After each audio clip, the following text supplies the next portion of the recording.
Posle 3 dana opsadnog stanja i incidenata u manastiru Duboki Potok zatičemo malo bratstvo, samo igumana Romila i još jednog monaha. Romilo je svedok svih dešavanja u manastiru. On je raščinjenom vladici Artemiju zabranio da liturgiju služi u crkvi, a posle pokušaja zauzimanja tog i drugih manastira na severu Kosmeta pozvao je policiju. U Kevi je bio zaključao se vladika Artemije sa dvojicom kauđera.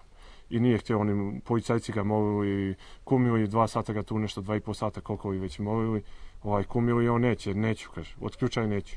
I onda na kraju sam ja rekao da razvalite vrata i vodite. Govorio je, kaže, molite me pa možda izađe. Eparhiji Raško-Prizrenskoj naneta je velika šteta, a sveštenstvo je dugo trpelo i ćutalo, smatra iguman Dubokog Potoka. On raščinjenog vladiku optužuje za manipulisanje nacionalnim osjećajem kosmetskih Srba. Svi sažaljavamo, svi gledamo krajnje ljudski, evo već godinama, celu deceniju već je prevršilo svaku meru. I oni će onda na privatnim imanjima gdje osnovaće svoje ovo što su pominjali Starokovendarsku crkvu, to je sekta u stvari. Osnovaće i oni će onda kupljati koliko hoće s njima i tako. Vladika Teodosije veruje da projekat stvaranja nove crkve sa Artemijem na čelu neće uspeti. Mislim da namere nekih oko vladike Artemija, a nažalost i njega samoga, da se stvori neka istinska crkva, nisu bile realne namere i mislim da oni nisu tačno znali šta hoće.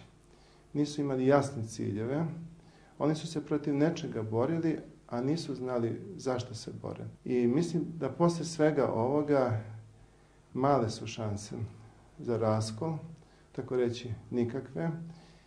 I narod se osvestio, došao je sebi. Srbe na Kosovu i Metohiji uznemirio je i razočarao pokušaj raskola u crkvi. Narod već ne veruje nikom, prepušten je samom sebi, niti veruje već ni političarima, ni crkvi. Kako može narod da veruje u Boga, a monasi i radnici u manastirima i crkvama rade naopako.